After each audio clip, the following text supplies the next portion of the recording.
Gente, vejam os olhos. E ele está completamente magro. Não consigo...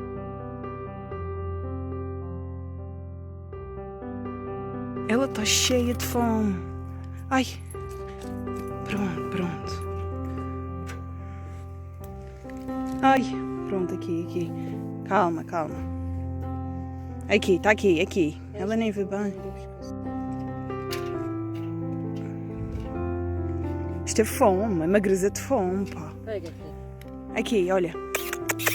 Aqui. E vamos levá-la, porque ela está completamente esquelética. Não dá para perceber por causa do pelo. Mas reparem, vejam, estão a ver a minha mão? Ela está esquelética. Isto aqui é só ossos, vejam. É só ossos. Tem o pelo em mau estado, os olhos estão super doentes. Ela está assim maluca porque demos um bocado de ração e ela está a ver se tem menos. Ela está cheia de fome.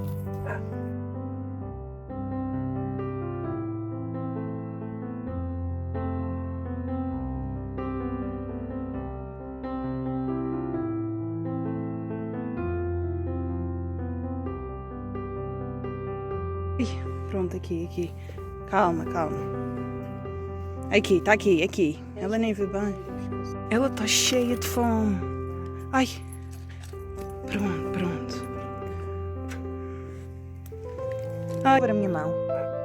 Ela está esquelética. Isto aqui é só ossos, vejam. É só ossos. Tem o pelo em mau estado, os olhos. Vamos sair desta vida? Vamos? Embora daqui? E vamos levá-la, porque ela está completamente esquelética. Não dá para perceber por causa do pelo. Mas reparem, vejam, estão...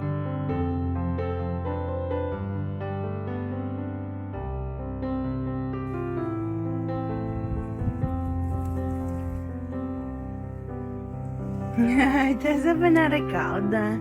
Está feliz, meu Deus, olha.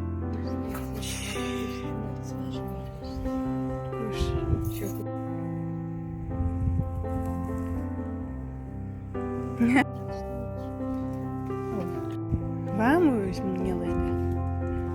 Vamos para uma vida melhor, vamos. Palace para tomar um banhinho e para ser desquiada.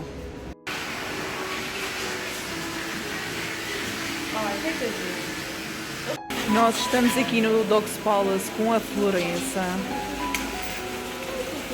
Ela já tomou um banhinho, já tiraram desquiada, ela já tem este problema. Tadinho.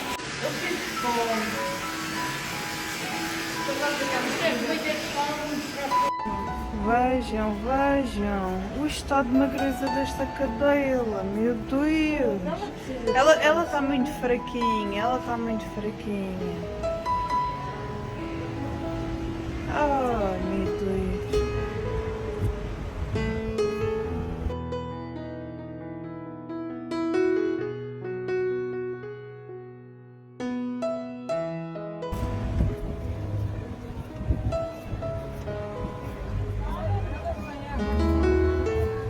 Pô, está muito magra.